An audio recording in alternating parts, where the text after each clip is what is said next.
Alright, next we have the Next Generation episode, The Last Outpost, which was the 5th episode of the series, and it originally aired on October 17th, 1987.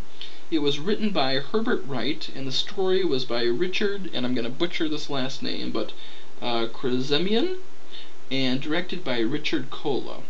And basically the plot of this story is the Enterprise is pursuing a Ferengi vessel which stole a T9 energy converter from a Federation outpost.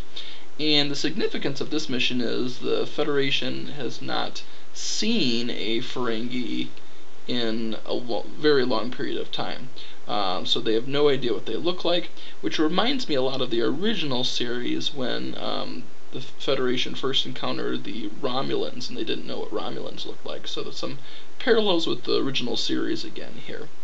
But they are, and it was actually a new thing for the audience of the Next Generation too, because we had not seen the Ferengi before this episode. So anyway, what happens is they approach the Ferengi vessel, and the Ferengi vessel suddenly drops out of warp near this planet. So the Enterprise decides to do the same, and suddenly the Enterprise is being drained of all its power, and they assume it's from the Ferengi vessel. And it's so devastating to the Enterprise that Picard decides to surrender to the Ferengi. Well, the Ferengi come on the intercom and they say they refuse to surrender to the Enterprise. And Picard deduces that it's not the Ferengi that's draining them of the power, it's something on the planet.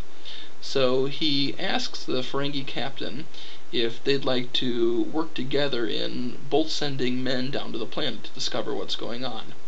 Now, Riker and Troy raise some objections about this because they don't trust the Ferengi, but Picard decides that the smart thing to do is to try to work together with this new alien race. So they do, and the landing party actually beams up in different spots. And in fact, LaForge is actually hanging upside down when he beams up, and the Ferengi immediately attack the Enterprise crew, which violates their agreement because they were supposed to be working together. Well, anyway, while they're doing this, a being suddenly appears, and he is actually the guardian of the Tikan Empire. And Data points out that the Tikan Empire died away many years ago, but this creature or being still exists when different alien races beam down, because he wants to see if they're worthy of entering the Tikan Empire. Well, the Ferengi want to prove their worthiness by blaming the Enterprise crew and saying humans are not trustworthy, and just basically ridicule the Enterprise crew with all these accusations, claiming they were attacking them.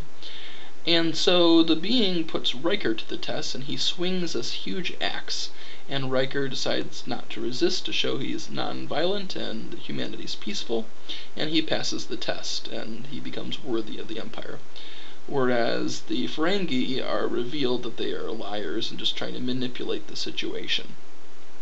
So, what basically happens is that they decide to go their separate ways, and this is not the last that we see of the Ferengi, of course.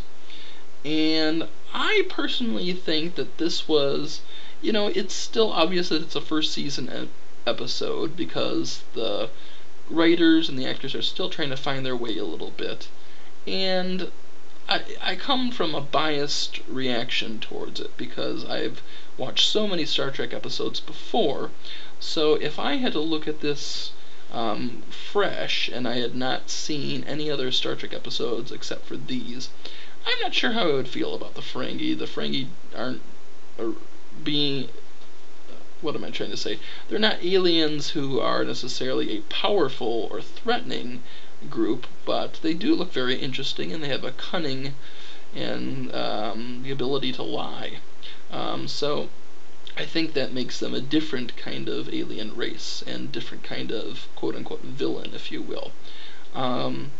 And actually, if you're looking at this picture here, the one in the middle, that's Armin Shimmerin, he went on to play Quark in Star Trek Deep Space Nine, and he has the most to say in this particular episode. So I think even though this wasn't a great episode compared to some of the episodes in later years, it was a fun one and a chance to see a new alien race, and I think that made it exciting for me to watch. Hope you guys like The Last Outpost too. I encourage you to either watch it through Netflix or to buy season 1 to watch it. And it's fun to see the progression of this new alien species that's introduced here for the very first time on Next Generation. Okay, so that is The Last Outpost. And stay tuned for next Monday. I'm going to be reviewing the episode Where No One Has Gone Before. Very interesting episode. So thanks for watching, guys, and I'll talk to you soon. Bye-bye.